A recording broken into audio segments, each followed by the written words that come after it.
Hola a todos, ¿cómo están? Eh, Bienvenidos a la clase de psicología.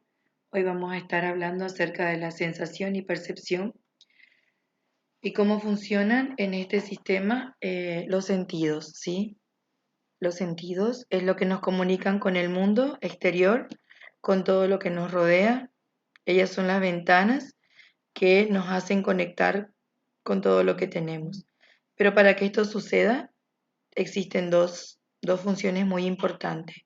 Una es el estímulo, y estímulo y sensación son dos cosas diferentes. Un estímulo es toda la energía física, mecánica, térmica o electromagnética que excita o activa un receptor. Y la sensación es lo que detecta algo a través de los sentidos, ¿sí? Ya sea a través de la vista, el oído, el gusto, el olfato, el tacto. Entonces de repente veo algo y automáticamente recuerdo un lugar, un paisaje o un lugar de mi infancia. Entonces eso es a través de la sensación. O escucho una música que me hace recordar de un momento importante de mi vida. O cuando como una comida me recuerda a otro momento. Entonces eso es lo que es la sensación, ¿sí? Así funciona la sensación. Bien, siguiendo con los sentidos, ¿sí? Es la forma que nosotros tenemos de conectarnos con el mundo externo que nos rodea. Pero no siempre la imagen que nosotros recibimos es fiable. ¿Qué quiere decir? Que no siempre es confiable, ¿sí? No siempre es real. A veces tenemos que mirarla muy detalladamente para poder darnos cuenta que es una imagen real. Cuanto más se emplea una capacidad sensible, más se mejora la agudez. Entonces vivir no es solo pasar por este mundo, sino que implica sentir, percibir, comprender la realidad que vivimos. La importancia que le damos a nuestros sentidos es lo que hace diferente, porque yo puedo oír, pero no escuchar, puedo probar algo, pero no degustar, puedo tocar algo, pero no palpar, puedo observar, pero no ver, puedo ver, pero no observar, puedo oler y no olfatear.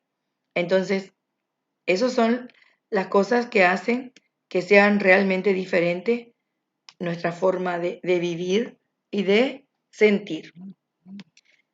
¿Cómo clasificamos nuestros órganos sensoriales para saber cómo están activos nuestros sentidos? Se clasifican en 4, ¿sí? Los sentidos. Están los exteroceptores, que son los externos, los encargados de darnos toda la información externa. Y son 5, ¿sí? ¿Cuáles serían? Visión, olfato, paladar, audición y tacto. Luego tenemos los interoceptores, que son los encargados, los que trabajan con los estados del organismo, y estos se encuentran dentro de los órganos internos. Y ellos son los encargados de hacernos sentir hambre, cansancio, sueño. Y luego están los propioceptores. Estos son los que permiten la coordinación muscular y el equilibrio. ¿Sí? Se encuentran en las terminaciones nerviosas de cada uno de los músculos y en los canales semicirculares del oído interno. Luego tenemos los nociceptores. Estos están situados en cualquier parte del cuerpo, especialmente en la piel, porque ellos son los encargados de pasar la información del dolor o de cualquier estímulo nocivo, ¿sí? Entonces ya saben que por eso se clasifican como nociceptores. Bien, ahora, ¿cuál es la clasificación de los órganos sensoriales? Nosotros habíamos hablado de 5 sentidos. Ahora, estos sentidos tienen órganos involucrados. ¿Y cuáles serían los órganos sensoriales? Bien, en el paladar, los órganos serían las papilas gustativas. En el olfato, son las mucosas olfatorias, ¿sí? Entonces son ellas las encargadas de pasar la información. En la visión, el órgano encargado de pasar es la retina. Ella es la que contiene los receptores sensibles y es la que pasa la información a la corteza occipital del cerebro. Y en la audición tenemos la cóclea, ¿sí? Esta estructura donde están las células, ¿sí? Receptoras, y ellas traducen en la señal. Y en el tacto tenemos la piel, es la encargada de pasar la información al cerebro. Bien, luego tenemos el proceso de la percepción. ¿Cómo es este proceso? El mundo exterior, ¿sí? Van las estimulaciones estructuradas, ya sea cual fuere la estimulación que recibimos, pasa para el órgano sensorial, del órgano sensorial va al cerebro. En el cerebro es donde nosotros tenemos el cuarto filtro y ahí tenemos la sensación de motivación, expectativas, experiencias, un nuevo aprendizaje, en fin, cultura. De ahí pasa directamente al percepto, ¿sí? Y a la significación. El significado que tiene para mí este aprendizaje que logre. Pero ¿cómo se da la percepción? ¿Sí? ¿Cómo es el proceso perceptivo? ¿Cómo es que llega la información? Tiene 4 pasos muy importantes. El primero es la detección. Es a través de los sentidos y las células especializadas que poseen, se detecta un determinado tipo de energía antes de la reacción. Luego pasa a la transducción. La energía captada por los sentidos se transforma en una señal electroquímica que llega a la primer neurona. Luego tenemos el tercer paso, que es la transmisión. Transmisión quiere decir que transmite. Cuando esa señal electroquímica tiene una intensidad suficiente, desencadena un impulso nervioso que transmite la información codificada directamente al cerebro. Y luego, para finalizar, es el proceso de esta información. Una vez llegada la señal al cerebro, los distintos centros nerviosos situados en la corteza cerebral organizan e interpretan la información de forma de experiencias consciente. Y ahí se va formando. Entonces, también en este proceso de percepción tenemos algo muy importante que son los umbrales sensoriales. En estos umbrales sensoriales son 2, ¿sí? Hay 2 tipos de umbrales y estos son los encargados de la intensidad que deben de tener estos estímulos para que capten los sensores nerviosos. El primero es el umbral absoluto. Este es el responsable del nivel máximo o mínimo de intensidad de los estímulos para que estos puedan ser captados. Entonces les voy a decir un ejemplo. En una noche oscura, bien oscura, la luz de una vela encendida a 50 metros de distancia. ¿Puede ser visualizada? Algunos dirán sí, otros dirán no. Y en realidad sí es visualizada, porque la noche está oscura y lo único que va a brillar va a ser la luz de esa vela. No voy a poder determinar qué es, porque voy a usar el máximo de mi intensidad para el mínimo de el estímulo que va a haber, porque va a ser muy pequeño. Y lo mismo sucede con la audición. Lo mismo, un tic-tac de un reloj en una habitación dentro de un cajón. Es mínimo el sonido, pero voy a hacer el mayor esfuerzo. Lo mismo con el gusto, pasa la misma situación. También existe otro diferencial, otro umbral, perdón, que es el umbral diferencial. Este umbral diferencial es el que permite detectar la intensidad. Como por ejemplo, el ser humano tiene la capacidad para ir detectando el cambio de temperatura, los tonos de voces, las diferencias en el cambio de los tonos. Bien, Todo eso el ser humano tiene la capacidad. Entonces, el umbral diferencial es el encargado de las diferencias. Bien, ya lo dice su nombre. También aquí vamos a ver la ley de la Gestalt dentro de la percepción. ¿Sí? Gestalt quiere decir forma en alemán. Entiende el proceso perceptivo de manera holística, quiere decir en un total. ¿Cómo se organizan las sensaciones en percepción significativas? Entonces, aquí la organización más simple es el agrupamiento de las sensaciones visuales. Es en una figura que resalta sobre un fondo. Es una capacidad innata. Las personas se recuperan, que recuperan la vista después de una operación de cataratas, en su primer capacidad perceptiva es la que recobran. Bien, y aquí tenemos para ver cómo funciona la percepción. Tenemos una figura, ¿sí? Ahí tenemos una vieja, una señora vieja o una bruja, como le quieran llamar. Está de perfil, tiene una nariz, ¿sí? Tiene una nariz aquí y la pera y la boca. Aquí está el ojo y el cabello. Y aquí tiene un sombrero. También hay una joven. Este es el cuello de la joven con un collar, el queixo o la pera, la naricita, el fondo de ojo, y este es su oído, su cabello, y tiene un sombrero también. Arriba del sombrero existe un gato, ¿sí? Entonces, en esta imagen pueden ver, muchos no van a ver y otros sí van a ver. Entonces, este es el proceso de la Gestalt. Y aquí tenemos otras imágenes. Arriba tenemos una copa, es una taza o una copa con dos rostros. Aquí tenemos un rostro de un señor con un camponés. Aquí hay un camponés, aquí hay una señora, ¿sí? Aquí hay una persona de espalda, como si estuviera montada. Aquí hay una persona, un rostro, y aquí hay un pájaro.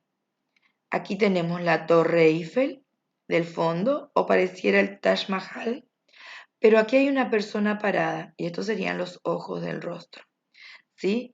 Entonces, ¿qué pasa? Estas son las leyes de la Gestalt.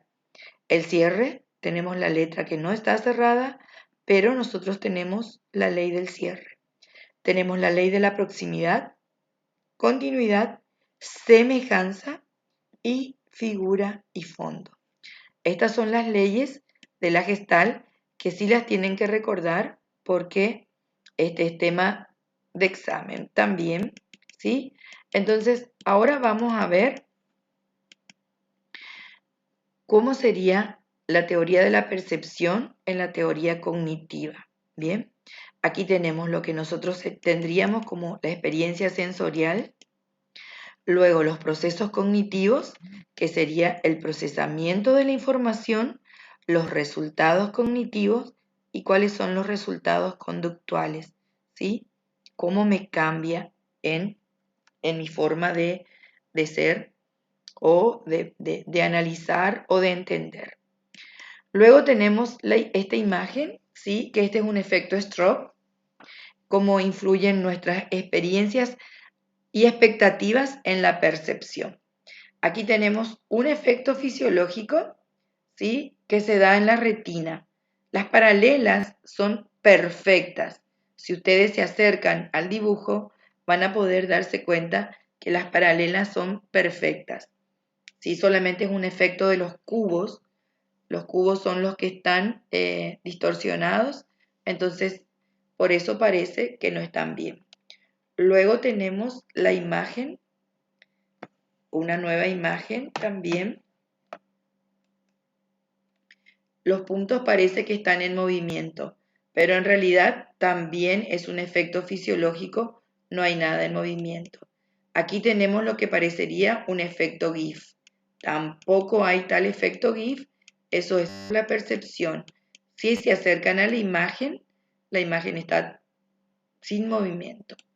Aquí aquí hay un problema. Yo pregunto, ¿quién es el chico y quién es la chica? Acá hay una ilusión óptica del tipo cognitivo. ¿Por qué? Porque yo ya les estoy pasando la influencia que les hace dudar. En realidad es una misma persona, no existe tal cosa como chica o chico. Bien, toda la percepción, así como la he ido describiendo, es como tiene que ser normal. Pero cuando alguien no puede percibir, ¿sí? Cuando no transmiten una imagen fiel del mundo externo, hay dos tipos fundamentales de trastorno de percepción. El primero son los limitados a una única variedad perceptiva debido a lesiones cerebrales y el otro son los complejos como las alucinaciones y las ilusiones.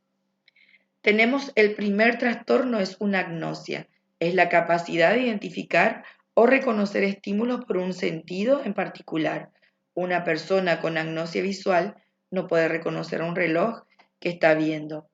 Lo ve porque no es ciego, pero no puede determinar qué es lo que está viendo. Luego tenemos las ilusiones, ¿sí? Las ilusiones es una deformación del objeto que está percibiendo por una percepción falsa o un error de reconocimiento. Existen varios tipos de ilusiones. Una es por falta de atención, que eso se da muy frecuentemente en la vida diaria, con tantas cosas que hacemos. Muchas veces no nos damos cuenta, saludamos a una persona pensando que era alguien que conocíamos y no lo era. Y las otras son las ilusiones catatímicas, ¿sí? Son las que deforman objetos o situaciones por influencia de los sentimientos y emociones.